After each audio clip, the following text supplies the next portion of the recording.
another classic Hobby Central redneck repair.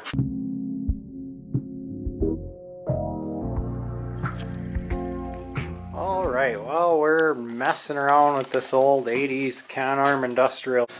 Impressive. Looks like this one's from January 3rd of 86. The top bearing has developed a bunch of play again. Actually see a little chunk of my tape that I had used to fix the play in the bearing. I know that sounds crazy, but essentially the top bearing right where the inner race meets with this center shaft here is like worn away. It's quite strange. I don't know if that was like a manufacturing defect or what. It's like the bearing isn't seized, it works great. And from what I remember, it's the shaft that's worn, not the inner race of the bearing. These old blades are like a musical instrument. Sound like a bell. Kind of. What does this one sound like? Ooh. This one? Oh, that one's got the tone right there.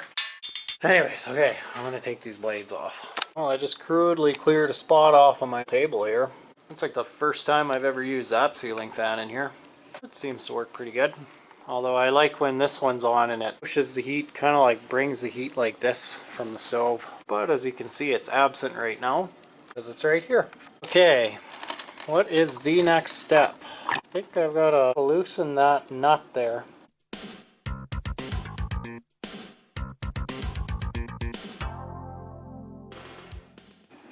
I should be able to turn this yoke up and off of this shaft. Okay, well that thing was like not super tight at all. Now it moves. Now we should be able to unscrew that, yep. I forgot, I did this while this was hanging in the shack when I was testing it, so it was a lot easier to get this case off with it kind of dangling in the air. Whoops, I scratched the paint on a vintage canarm industrial. Oh, that's okay. You should have seen how this thing looked when I got it. Blades were bent all over Timbuktu. Tap a little bit here and then go to the opposite side. Tap a little bit. Just keep moving around the motor until this bottom cap pops off.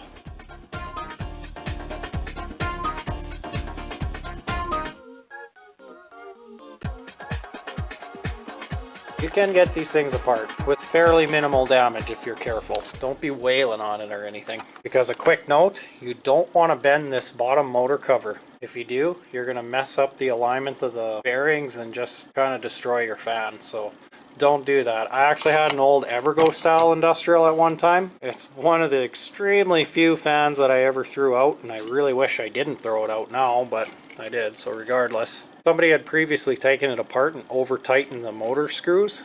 I don't know, it was like a weird white metal on that fan on the motor. And it just like cracked it all around those screws, and that just like warped the position of the bearings, and you just could not get it lined up anymore. So that's why I threw it out. But now I'm sure if I would have had some patience and the right epoxy, I could have made it work, but oh well. I may not have a tripod, but I'm still going to try to give you guys a shot of doing this, because this is probably the most daunting task of this whole thing.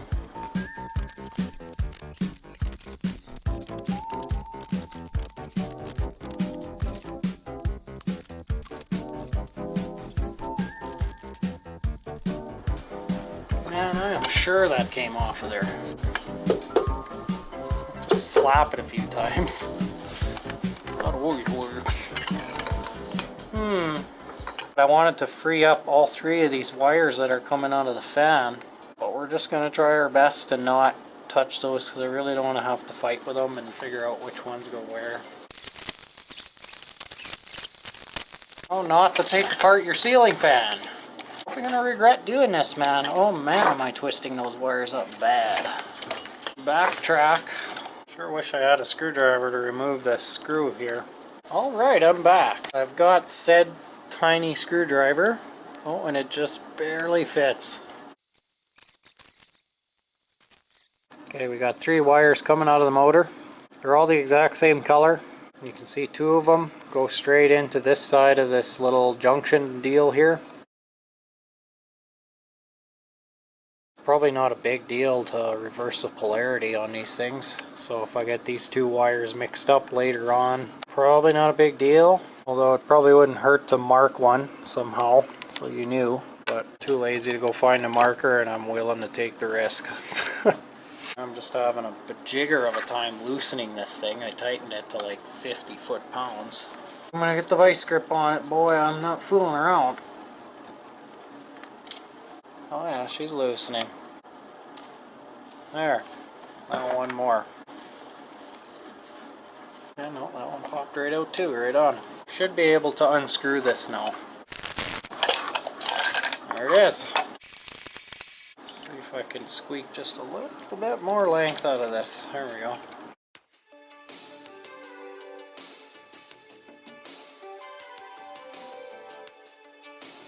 Now let's see what happens. There we go.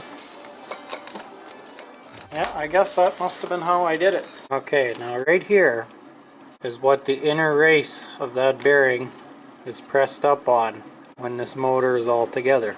And this is where all the play is coming from. I guess I should clarify, I'm not talking about that loud ceiling fan video when this thing was making a belligerent amount of noise. That was actually the down rod to yoke connection would get loose, and I'm not sure if all fans get that noisy without that connection. I doubt it.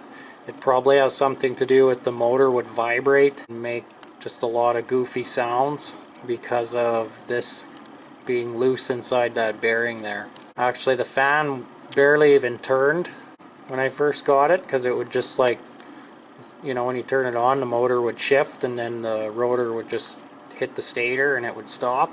So what I did was just wrap like one layer of that aluminum foil tape around this spot here, and then I pushed it back together. And it fixed it for a long time, but that tape finally just gave up and started ripping out of there. But these are supposed to be two raised spots right here. This bottom one here and the top one too, but more so the bottom one, is like right flush with the rest of the shaft. Whereas if you move the rotor over a little bit here, now you can see it's got a distinct height difference there, eh? So that's what I mean. I don't know if this... Oh, I'm pushing my phone away. I don't know if this thing was just machined in correctly at the factory, or if for whatever reason it's worn away right there. Wherever it is. Now my camera won't focus because there's not enough light. But that's the problem that has plagued this fan ever since I've owned it. And I noticed, especially after I used it with that floppy yoke for a while there, probably all the intense jiggling, just I put a lot of weird gyroscopic forces on that bearing and mangled my tape. See what you guys think of this rubby old industrial. I save them all, boy. If the windings aren't cooked, it'll live again, I'll tell you what. My tape just like disintegrated into nothing because there's like hardly any traces of it in here except for this one little chunk. Pretty sure the bearing isn't like seizing up or anything. Oh no, this bearing turns like butter.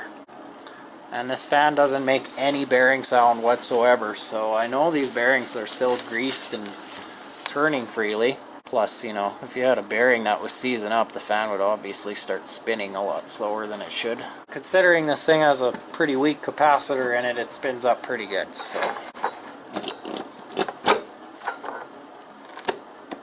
Well, we just hoop it back together here.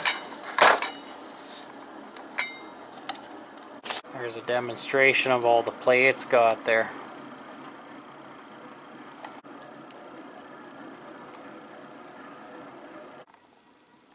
Well, it's a few nights later, and this is what I've come up with to take the play out of that bearing there. Just at first sight, what's your thoughts of that? Well, I ripped some of the bristles out of my metal brush there, and just kind of put bends in them and got them to squish in between the inner race and that shaft. And I just kind of jammed enough in there, and it seems to have tightened it up really good. So I don't know, either they'll vibrate loose and fall out, or it'll work forever. At first I was thinking that might not be good, because maybe it'll get into the bearing, but there's no way. The dust covers on the bearings definitely wouldn't let a piece of wire in them. Look, there's a snowmobile buried here. Yeah, look at that, that's supposed to be a truck. None of it's gone. There's Junior. It's baking out there. It's like, oh, I don't know, over a week later for sure. And I tried my wire idea. Again, I didn't record it. I was just kind of in get her done mode. Classic excuse. Basically, it worked great until it didn't. I mean, it's a long story, but I was pounding pieces of board where the down rod meets into the yoke. to make it tight, because the screw that holds that tight kind of stripped out on me. So I did that. Then when I got down, the fan was like kind of crooked. I didn't make it straight. So I was trying to whittle my pieces of board I hammered in there and couldn't get them out. I just grabbed the motor and started like moving it left and right, trying to just see if I could work those chunks of wood out of there so I could readjust them and make the fan actually hang straight. But when I was doing that, it must have messed up my wires and it loosened up that bearing again, and then the fan just didn't even turn anymore.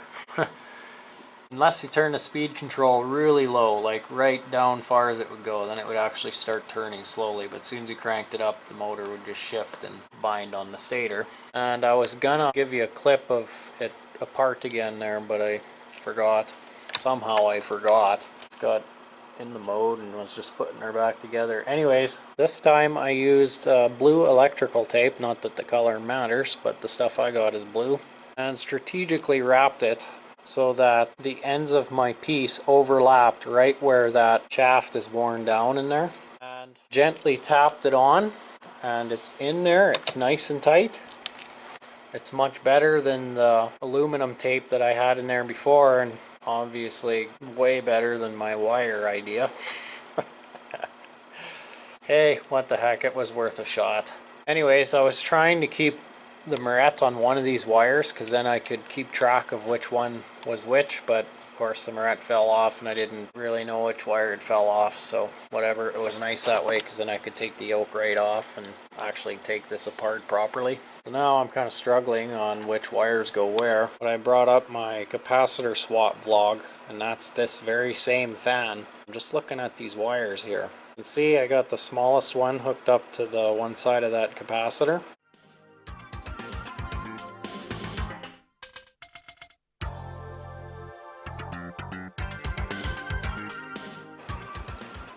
And it looks like this shorter of the other two is going to the bottom of that junction, and then the longest one just simply tied on to that other side of that capacitor. So that's awesome. I know which wires to go where now. Really excited to see how this thing will work. Test run. Hopefully it don't go boom. Just plugging her directly into the socket. What happens? It's taking off. Insanely weak. That baby should have just spun right up. Oh. It's backwards, isn't it? Okay, well it didn't go boom, but it went the wrong way, so... Alright, test number 2. What happens? There we go. Now she's ripping.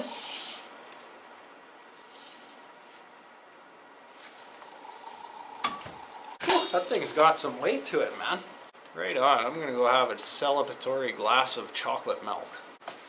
Alright, well, I'll shut the little 36-incher down so we can hear the other one take off. And yeah, by the way, I got the 36-inch here now. And this one I moved over here. Anyways, here's a test run. Let's see how it sounds.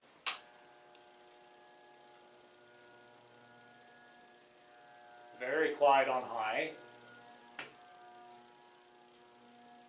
Oh man, it's so much better.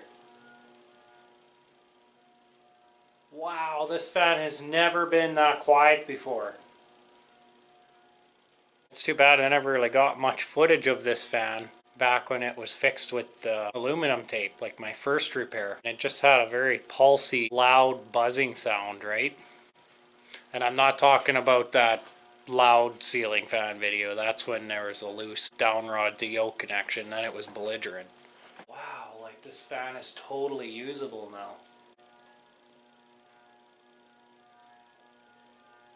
I didn't think they even could be this quiet. I think it's quieter than the one in the shop now, and it doesn't have any bearing problems. Well, that was a total success. It may have had to come down a couple of times, but I finally got her.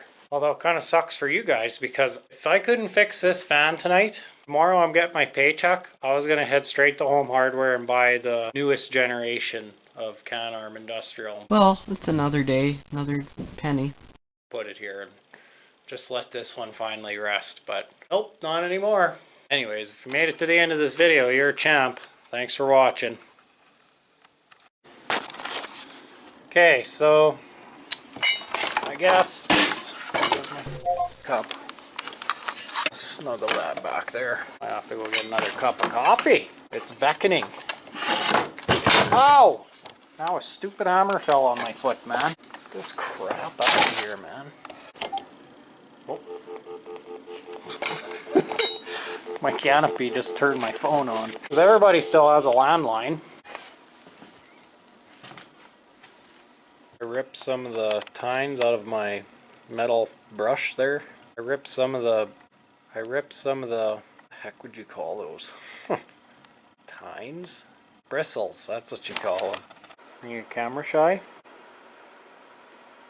I want to look straight into the camera. Where's those eyes? If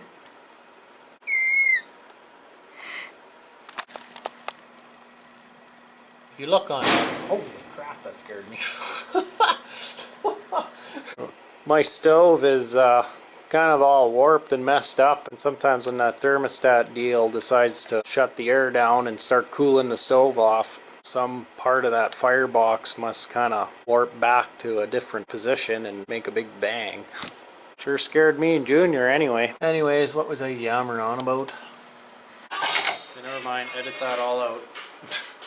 I'd rather not look like dum-dum, even though knowing me, I'll probably add it in the poops and giggles. I'm going to try to put just one layer of Gorilla Tape around this pin deal that holds this down rod onto the yoke. Maybe help out with some noise. We'll see. Dum-dum, dum-dum, dum-dum. Dum-dum, dum-dum. Literally just sitting here, feet on my vintage rotor tiller in my rubby old shed, working on my ceiling fan, chilling with my dog, listening to friggin' elevator music or vaporwave or mall music, whatever you want to call it.